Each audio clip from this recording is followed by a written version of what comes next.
আউযুবিল্লাহি মিনাশ শাইতানির রাজিম। বিসমিল্লাহির রহমানির রহিম। প্রাণপ্রিয় সদর ও মহানগরবাসী, আসসালামু আলাইকুম ওয়া রাহমাতুল্লাহ। আমি মাওলানা কামরুল হাসান ইমরুল, বাংলাদেশ জামাত ইসলামী ময়মনসিংহ মহানগরীর আমির। আমাকে বাংলাদেশ জামাত ইসলামীর পক্ষ থেকে এমপি ক্যান্ডিডেট মনোনীত করা হয়েছে। আমি আমার সংগঠন এবং ব্যক্তিগত পক্ষ থেকে সকলকেই ঈদুল আজহার শুভেচ্ছা জানাচ্ছি। ঈদ মুবারক।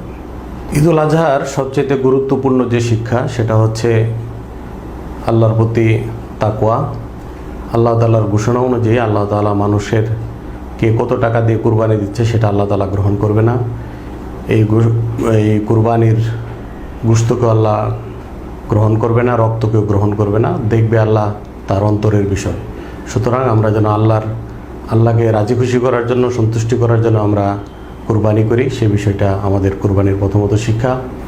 দ্বিতীয়ত শিক্ষা হচ্ছে ত্যাগ, স্যাক্রিফাইস। আমরা যেন সকলকে নিয়ে, যারা আমরা কুরবানি দিব তারা যেন আমাদের প্রতিবেশী, আত্মীয় স্বজন যারা কুরবানি দিবে না তাদেরকে নিয়ে যেন আমরা একটা আনন্দঘন পরিবেশে যেন আমরা সকলকে নিয়ে যেন আমরা কুরবানির গোশত ভাগাভাগি করে একটা আগ্রহ উদ্দীপনা নিয়ে যেন আমরা কুরবানির গোশত খেতে পারি, সেই বিষয়টা আপনাদের প্রতি উদারত আহ্বান জানাবো।